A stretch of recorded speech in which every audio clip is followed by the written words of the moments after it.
Hello friends, welcome to back my YouTube channel study with Sheema. जैसा कि आपको पता है कि आर.ओ. एंड ए.आर.ओ. का एग्ज़ाम बहुत ही नज़दीक है और उसी को ध्यान में रखते हुए आज हम भारतीय संविधान एवं राज्य व्यवस्था के कुछ प्रीवियस ईयर के मोस्ट इम्पोर्टेंट क्वेश्चन पर चर्चा करेंगे।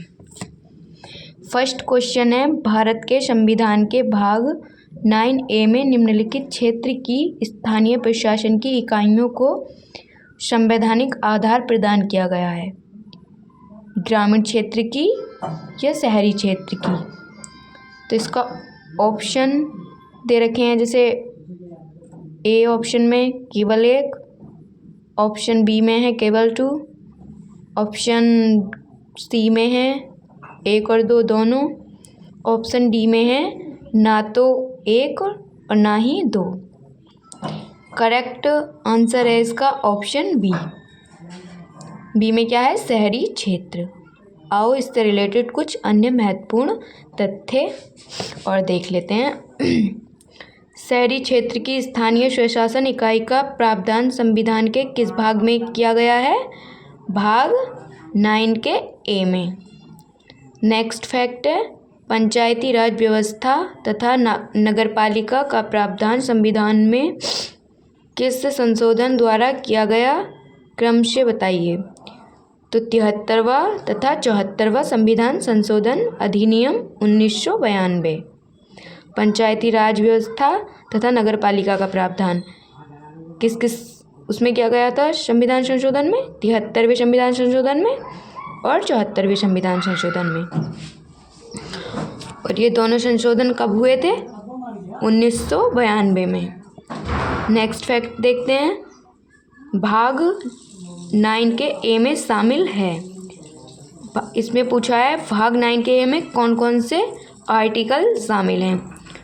तो 243 और 243 ZG। नेक्स्ट फैक्ट देखते हैं, 74वां संशोधन अधिनियम 1992 कब लागू हुआ? ये लागू कब हुआ था? तो 1 जून 1993 को। नेक्स्ट फैक्ट देखते हैं, पंचायती राज को 7वीं अनुसूची की किस सूची में रखा गया है? जो पंचायती राज है तो उसे 7वीं अनुसूची की किस सूची में रखा गया है? जैसा कि आपको पता होगा कि 7वीं अनुसूची 3 भागों में बटी हुई है, तो ये पूछा है पंचायती राज को उसमें कौन से भाग में रखा गया है। उसके तीनों भाग हैं, संघ सूची, समवर्ती सूची और राज्य सूची। तो पंचायती राज को किस सूची में रखा गया है? उसमें से राज्य सूची में से। नेक्स्ट क्वेश्चन देखते हैं, राष्ट्रीय विकास परिषद का गठन कब हुआ? तो राष्ट्रीय विकास परिषद का गठन कब हुआ? ऑप्शन ए है 1950 ईस्वी, ऑप्शन बी है 1952 ईस्वी, ऑप्शन सी है 1954 ईस्वी, ऑप्शन डी है उपयुक्त में से कोई नहीं। इसका करेक्ट आंसर है ऑप्शन बी 1952 ईस्वी। इससे रिलेटेड कुछ अन्य फैक्ट, राष्ट्रीय विकास परिषद 1952 किस प्रकार का निकाय है? इसका गठन, राष्ट्रीय विकास परिषद का गठन तो पता चल गया 1952 में हुआ था।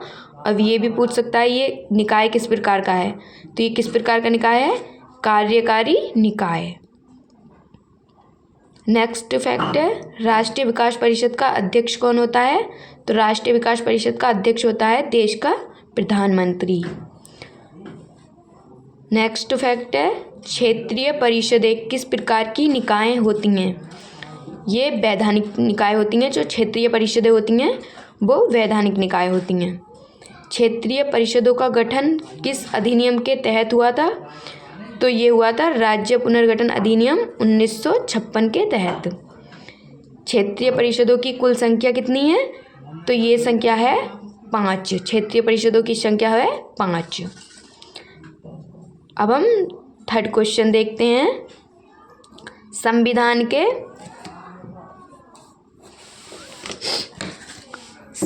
के निम्नलिखित अनुच्छेदों के अंतर्गत संसद के दोनों सदनों के संयुक्त अधिवेशन का प्रावधान है। अनुच्छेद 100 में, अनुच्छेद 108 में, अनुच्छेद 110 में, उपयुक्त में से कोई नहीं। इसका करेक्ट ऑप्शन है ऑप्शन बी, अनुच्छेद 108। इससे रिलेटेड कुछ अन्य फैक्ट देख लेते हैं, जैसे कि ये कुछ अनुच्छेद और इनसे रिलेटेड प्रावधान दे रखे हैं। जैसे कि अनुच्छेद 108 में क्या है, संसद के दोनों सदनों की संयुक्त बैठक। संसद के दोनों सदनों की संयुक्त बैठक आर्टिकल 108 में है। और आर्टिकल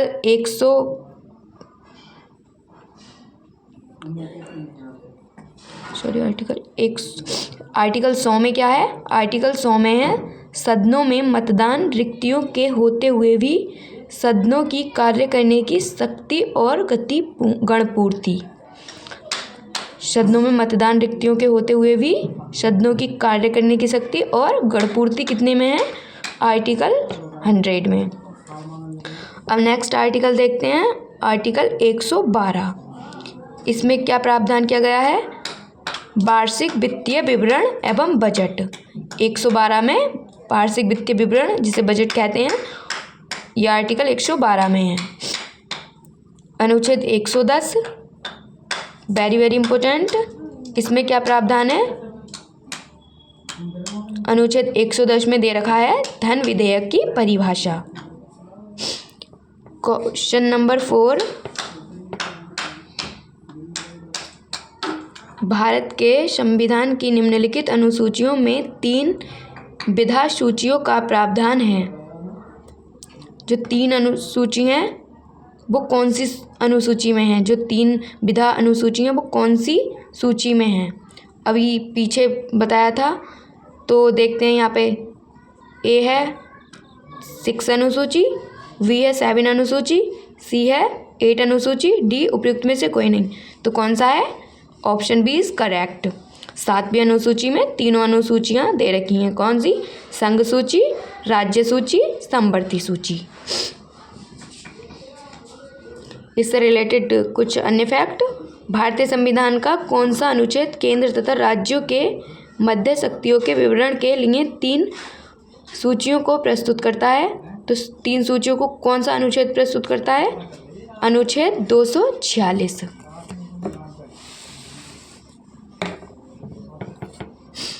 असम, मेघालय, त्रिपुरा और मिजोरम राज्यों के जनजातीय क्षेत्रों के प्रशासन का उल्लेख किस अनुसूची में किया गया है, 6वीं अनुसूची।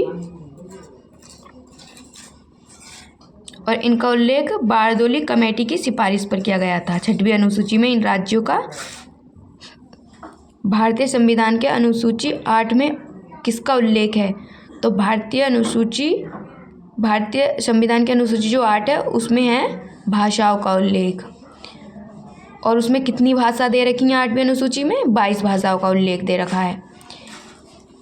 क्वेश्चन नंबर 5, यदि किसी समय राष्ट्रपति एवं उपराष्ट्रपति दोनों का पद रिक्त हो जाए तथा राष्ट्रपति का कार्य कौन करेगा, तब राष्ट्रपति का कार्य कौन करेगा, ऑप्शन सी इज करेक्ट है, भारत के प्रधान न्यायाधीश।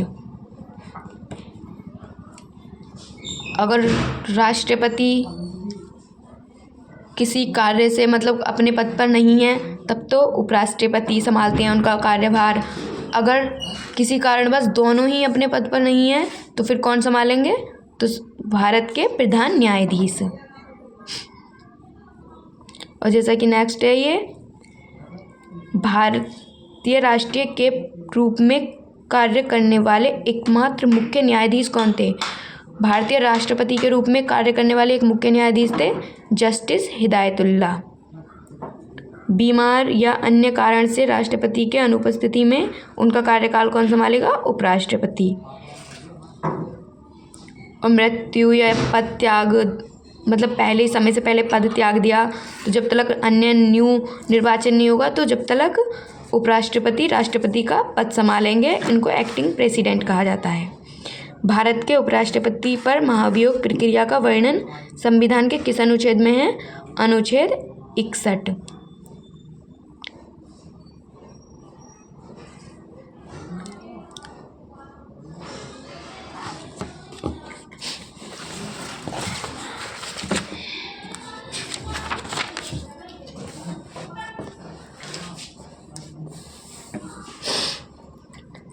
क्वेश्चन नंबर 6 है, भारत के संविधान के अनुच्छेद 300 के अनुसार भारत की सरकार का कानूनी नाम क्या है?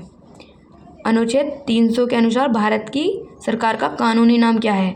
यहाँ पर देखेंगे, इसमें ऑप्शन करेक्ट है V, the union of India. ये सारे ऑप्शन बताते हैं तो कन्फ्यूज़न हो जाता है, इसलिए जो करेक्ट है बस वही बताएंगे। The union of India, Bharat की सरकार का कानूनी नाम क्या है? आर्टिकल 300 के according the union of India. इससे रिलेटेड कुछ अन्य महत्वपूर्ण फैक्ट। भारतीय संविधान के अनुच्छेद 1 के अनुसार भारत का वर्णन है राज्यों के संघ के रूप में। आर्टिकल 1 के अनुसार भारत का वर्णन किस रूप में है? राज्यों के संघ के रूप में। संघ तथा राज्य क्षेत्र का उल्लेख संविधान की कौन सी अनुसूची में किया गया है? पहली अनुसूची। अनुच्छेद 300 ये संबंधित है संपत्ति का अधिकार से। अनुच्छेद 300 किससे? अनुच्छेद 300 में क्या है? भारतीय सरकार का कानूनी नाम। और अनुच्छेद 300A में क्या है? संपत्ति का अधिकार। इसमें कंफ्यूज नहीं होना है। क्वेश्चन नंबर है 7, निम्नलिखित में से कौन सा अनुच्छेद भारत के राष्ट्रपति द्वारा वित्त आयोग की नियुक्ति से संबंधित है? तो आर्टिकल है 280 और इसकी नियुक्ति कौन करता है? भारत के राष्ट्रपति। ऐसे भी डायरेक्ट पूछ सकता है वित्त आयोग से संबंधित आर्टिकल कौन सा है? तो वित्त आयोग से संबंधित आर्टिकल है 280। इससे रिलेटेड कुछ अन्य महत्वपूर्ण फैक्ट देख लेते हैं। वित्त आयोग द्वारा की गई सिफारिशों को प्रत्येक सदन के पटल पर कौन रखता है? राष्ट्रपति। वित्त आयोग कोई सिफारिश करता है तो उसको संसद के पटल पर कौन रखते हैं? सदन के पटल पर कौन रखते हैं? राष्ट्रपति। भारत के प्रथम वित्त आयोग के अध्यक्ष कौन थे? केसी नियोगी। राज्य का राज्यपाल किस अनुच्छेद के तहत प्रत्येक 5 वर्षों में वित्त आयोग का गठन करता है जो पंचायतों की वित्तीय स्थिति का पुनर्अवलोकन करता है? तो आर्टिकल 243(6) के अकॉर्डिंग। नेक्स्ट फैक्ट है, केंद्र एवं राज्यों के बीच वित्तीय विवादों के निपटारे हेतु मुख्य एजेंसी है उच्चतम न्यायालय। अगर केंद्र और राज्य के बीच कोई भी विवाद होगा तो उसका निपटारा सुप्रीम कोर्ट करेगा, उच्चतम न्यायालय करेगा। क्वेश्चन 8 है, भारत की संसद को कानून निर्माण की शक्ति निम्नलिखित के लिए प्राप्त है। यहाँ पे दे रखे हैं ऑप्शन। फर्स्ट है भारत का संघ, भारत का प्रदेश, उप प्रदेश, डोमेनियन। और ऑप्शन 3 है विश्व में कहीं भी रहने वाले भारतीय नागरिक एवं उनकी संपत्ति। तो इसमें बताना है करेक्ट कौन से हैं। ए में है केवल 1, बी में है 1 और 2, सी में है 1, 2 और 3 और डी में 1, 2, 3। तो जाहिर सी बात है कि ये दोनों तो होंगे, भारत का संघ भी होगा, भारत का प्रदेश भी होगा, बट ये नहीं होगा विश्व में कहीं भी रहने वाले भारतीय नागरिक एवं उनकी संपत्ति, ये नहीं होगा। इसलिए ऑप्शन बी इज करेक्ट। कुछ अन्य महत्वपूर्ण फैक्ट देख लेते हैं। भारतीय संघ एवं प्रदेश डोमिनियन के लिए कानून निर्माण की शक्ति किसे प्राप्त है? संसद को। देश में कानून बनाने व संशोधन करने का अधिकार भारतीय संविधान द्वारा किसे दिया गया है? संसद को। संघ सूची एवं अपशिष्ट विषयों पर कानून बनाने का अधिकार किसको है? संसद को। नए राज्यों की स्थापना करने की विधायी शक्ति किसको प्राप्त है? संसद को। क्वेश्चन नंबर 9, भारत के संविधान के अनुसार केंद्र की कार्यपालिका शक्ति निम्नलिखित में निहित है? राष्ट्रपति, प्रधानमंत्री। ऑप्शन इज करेक्ट है 1, राष्ट्रपति। किस अनुच्छेद के तहत केंद्र की कार्यपालिका शक्ति राष्ट्रपति में निहित है? जो कार्यपालिका की शक्ति होती है वो राष्ट्रपति में निहित होती है। और आगे पूछ सकता है कि वो किस आर्टिकल के तहत होती है? तो आर्टिकल 53 के तहत। नेक्स्ट फैक्ट है, संसदीय शासन में वास्तविक कार्यपालिका शक्ति किसके पास होती है? जो वास्तविक कार्यपालिका शक्ति होती है वो किसके पास होती है? तो देश के प्रधानमंत्री के पास।